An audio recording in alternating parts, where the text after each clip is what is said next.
pessoal, eu sou a Ana Luísa, eu sou zootecnista e nós estamos aqui para mais um episódio do Fisiopod.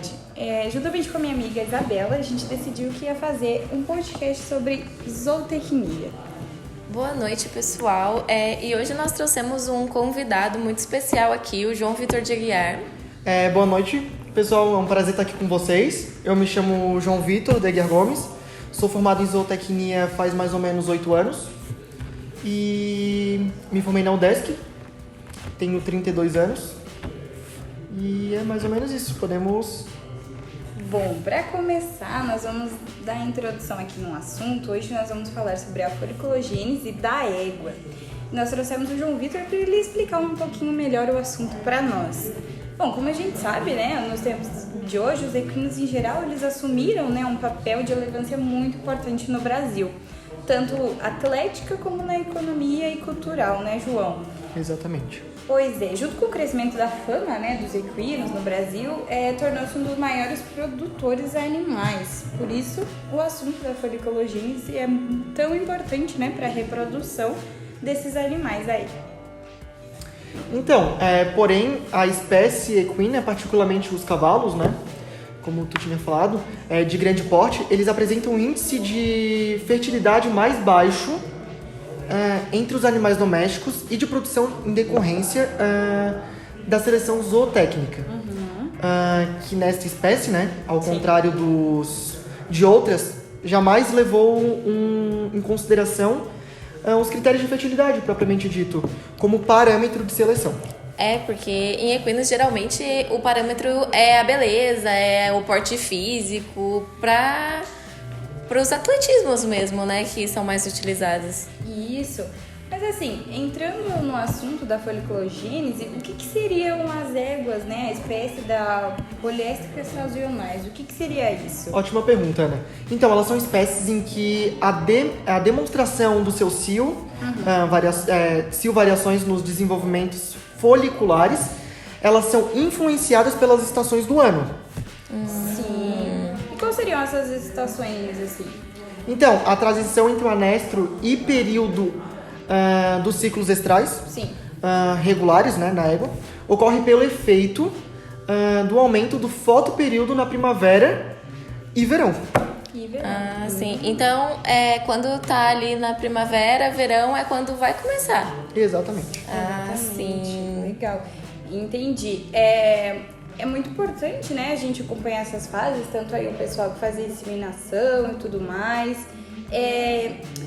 Hoje no episódio nós temos uma aluna de zootecnia da UDESC, a Isadora, que ela vai trazer pra gente a explicação das fases do ciclo estral. A Isadora, ela vai dar uma introdução aí pro pessoal entender do que a gente tá falando, né? Então, vamos colocar aqui o vídeo que a Isadora mandou pra gente. Muito obrigada, Isadora, pela participação. A gente agradece muito a UDESC, que é nossa parceira, sempre aí o pessoal acompanhando. Muito obrigada. Olá, pessoal, tudo bem? Meu nome é Isadora Varela e eu vou explicar para vocês sobre as fases do ciclo estral. Quais são essas fases? O proestro, o estro, o metaestro e o diestro. Começando pelo proestro, ele é a fase de desenvolvimento folicular, ou seja, a fêmea está apresentando altos níveis de estrógeno e assim os seus folículos estão se desenvolvendo. Consequentemente, o seu útero está crescendo cada vez mais e se preparando para a próxima fase, que seria o estro.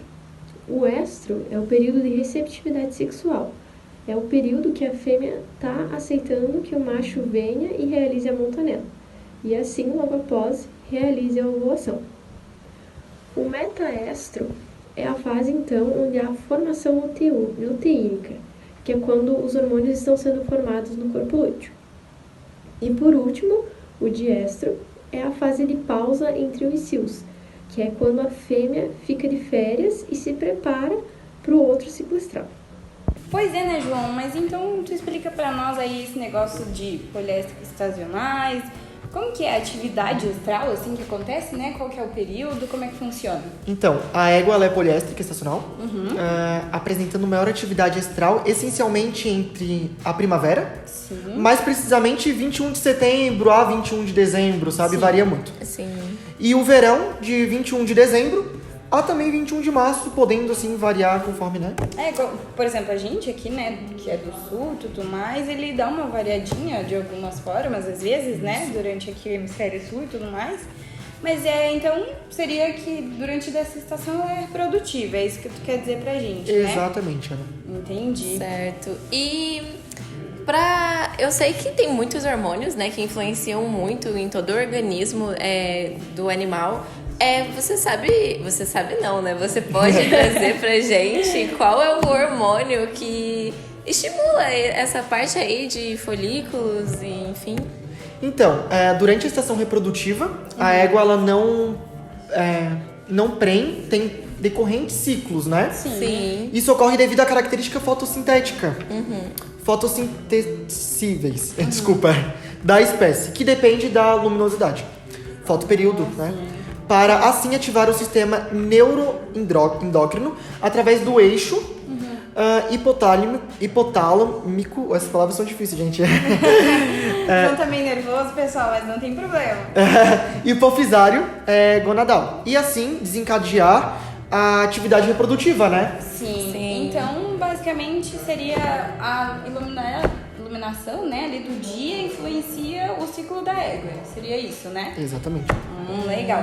Mas assim, eu queria que tu me explicasse do crescimento, que ele é organizado em formas de ondas, né? E o crescimento ele é gradativo, né? Em formas de onda. Como é que funciona isso daí, João? Então, o crescimento ele é organizado em forma de ondas, como você tinha falado, né?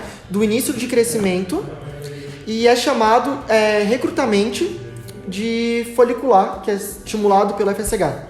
Daí vem a pergunta, o que é o FSH? Ele é o hormônio que estimula. Sim. Então, o crescimento dos folículos ele ocorre no momento de seleção, onde os folículos dominantes eles continuam com o crescimento até a ovulação.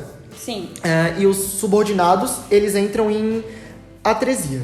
E o que seria essa atresia, no caso? Boa pergunta. Então, a atresia ela é a morte do folículo subordinado. Sim. Entende? Sim. E aí, no caso, os níveis do FSH, né, que é o hormônio responsável, eles cairiam ou eles aumentariam daí? Cairiam. Cairiam. Legal. Certo. E esses folículos dominantes, eles aumentam a produção de hormônios deles, né? Mas de qual hormônio que é mesmo? Boa pergunta. Esse hormônio é o estradiol. Sim.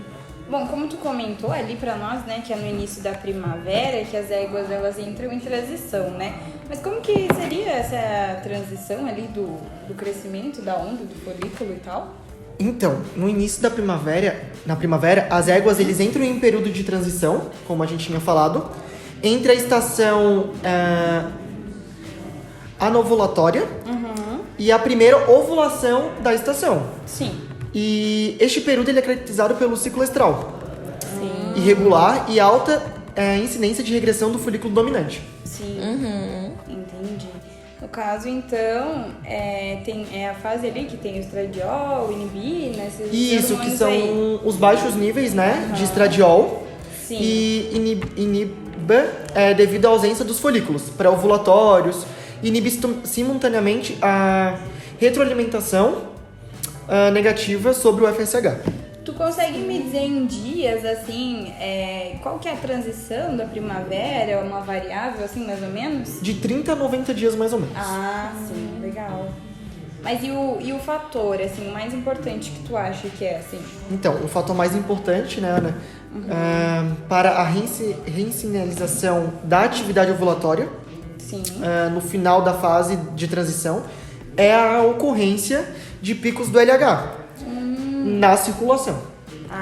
Sim. Interessante. E ali no final do inverno, acontece alguma coisa? Tem relação com o hemisfério? Não tem? De onde estão essas éguas? De onde elas não estão? Então, no hemisfério norte, né, os primeiros ciclos da estação do fim do inverno e da primavera são menos notáveis. Então não dá pra... Sim. Faz sentido, né? Porque ali no inverno a luz do sol ela é bem menor, né? Exatamente. Do que os fins do ano. Sim. Então, outubro a dezembro. Quando os dias eles se tornam mais longos, né? E as pastagens mais exuberantes. Sim. Bom, então, olhando aqui no chat de perguntas, a Raquel mandou uma pergunta aqui pro João sobre qual é o comprimento médio do ciclo estral nas éguas. Então, o comprimento médio do ciclo estral em éguas, né, durante a estação de reprodução fisiológica é de mais ou menos 21 a 22 dias, podendo variar. Então, o intervalo é entre 18 a 24 dias, né? Com o estro compreendendo 4 a 7 destes dias. Então, a duração do estro, ela varia essencialmente com a época do ano e ele é inversamente proporcional ao comprimento do dia, o que significa que se torna curto no período da extração de monta. Sim. Então, fazendo aí um breve resumo pro pessoal, a foliculogênese, aí o crescimento dos folículos da égua, ela seria influenciada, né, pela iluminação, né, do dia. Isso. Em dias mais longos, dias mais curtos, inverno.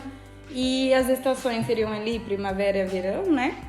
E varia, né? O ciclo dela dura 21 dias. Você quer dar mais Exatamente isso, Ana. falar mais alguma coisa pro pessoal, João? O pessoal tem mais alguma dúvida? Pode ir mandando aí no chat. Então, como não tivemos nenhuma pergunta, né? Eu queria agradecer a minha participação aqui, falar que é muito importante estar aqui, mostrar um pouco mais sobre a nossa... Nós que somos zootecnistas, né? Sim. Mostrar, dar mais visibilidade, porque muitas vezes não é uma área tão conhecida. Isso. E é importante, né? A gente ressaltar as importâncias da zootecnia hoje em dia também. Sim, também é muito importante entender esses fatores para entender melhor a manipulação, né, do ciclo estral, visando aumentar a fertilidade e o sucesso na aplicação de biotecnologias em outras espécies. Exatamente isso. Exatamente isso. Bom, pessoal, nós vamos nos despedindo por aqui. Se o pessoal tiver alguma dúvida, entrar nas nossas redes sociais, nas do João, ele vai deixar aqui pra nós. E se vocês tiverem alguma dúvida, é só mandar nas nossas redes sociais que a gente vai tentar responder. Sim. Então é isso, pessoal. As minhas redes sociais vão estar aí embaixo no link. E eu me despeço por aqui e agradeço a participação de vocês. Muito obrigada. A gente queria Nós agradecer a Isadora também exatamente. pela contribuição, a nossa estudante de zootecnia. Muito obrigada, Isadora. O pessoal que quiser participar dos vídeos, manda uma mensagem pra gente que a gente dá um jeitinho. Agradecer ao Desk também, né? Agradecer ao Desk, que tá sempre presente nos nossos vídeos. E é isso aí, pessoal. Até a próxima. Até a próxima. Boa noite.